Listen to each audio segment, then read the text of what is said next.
In the span of 11 days, Donald Trump had 6 different insane outbursts against female reporters.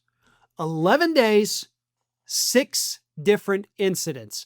The most recent, of course, happening this past weekend aboard Air Force One, when Donald Trump was asked about the MRI that he took, and he said he didn't know, but he aced his cognitive exam, and then told the reporter, that's something you couldn't do. He then pointed to another female reporter in the room and said, you too. So that's incident 1 and 2. Going back a little further, Donald Trump asked a female reporter, are you a stupid person? Because they came into on a plane along with thousands of other people that shouldn't be here, and you're just asking questions because you're a stupid person. A day before that, Donald Trump attacked veteran White House reporter Katie Rogers over the New York Times article she wrote. He called her a third-rate reporter who is ugly both inside and out. On November 18th, Donald Trump berated ABC News chief, White House correspondent Mary Bruce for being a terrible person and a terrible reporter. And just a couple days before that, of course, he said to Bloomberg White House correspondent Catherine Lucy, quiet, Piggy.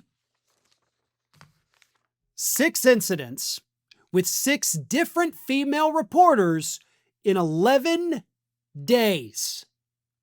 From this pig in the White House. Now, we don't have any viral moments from those 11 days of Donald Trump going after male reporters, do we? Why?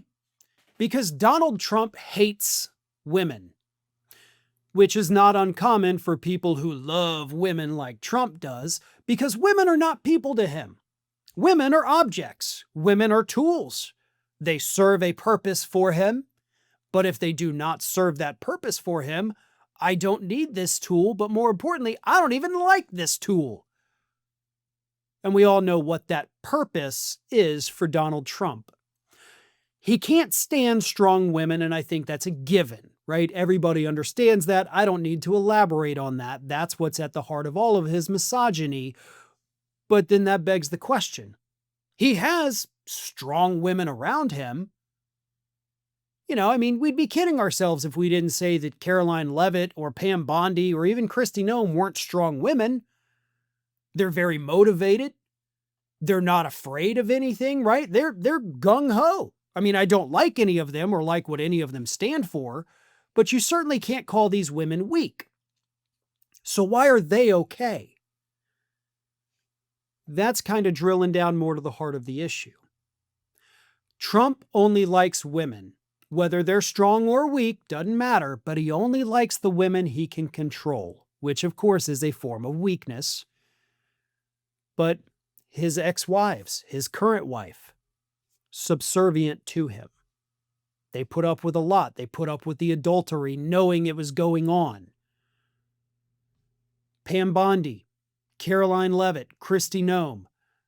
They can be motivated and gung-ho and be the gunslingers out there, not afraid of anything, but they're still afraid of one thing, and that is Donald Trump. So they do whatever he tells them to do. And that is what makes a strong woman an okay woman in Trump's book. Think back. Omarosa, right? She was a strong woman, and her and Trump clashed many times before they finally had the falling out because he couldn't take it. She wouldn't be completely subservient to him, so she had to go, right? But it's the same thing with all of these female reporters that Donald Trump is lashing out at. These are women asking me, a man, these questions. How dare you? You should be telling me how great I am. You should be telling me how gorgeous I am. You should be telling me how much you want to take me to bed. You shouldn't be asking me questions that I can't understand and don't know how to answer. So the misogyny explains most of it. But I think there's another part to it. Because we have seen Donald Trump go after female reporters plenty of times in the past, during his first administration, during the 4 years he wasn't in office. It's not uncommon. But why is it getting so much more frequent and more vicious these days? I think that has to do with the agitation brought on by dementia. It's not just that Trump hates these people, but what's also happening inside his own brain, my opinion, of course, is he's getting upset that he can't figure things out. He is getting frustrated with his own brain because he's not able to answer questions. And that frustration, which you do see in people with dementia, comes out as an attack on somebody else. It's not your fault your brain's not functioning properly. It's them for trying to trick you and confuse you. We see it in people with dementia. I've seen it in my own family. I think that is playing a big role. It hasn't changed Trump's misogyny. He'd still be the same, woman-hating person that he is. But it's making these encounters more vicious and far more frequent, to the point where we had 6 in just 11 days. Scientists recently discovered a new evolutionary trait in puppies, and it's that they cannot grow up and reach their full potential unless you subscribe to this channel. Don't do it for me, folks. Do it for little Atlas and Judge here. Good boys. You do good. You want to say something? No? Okay.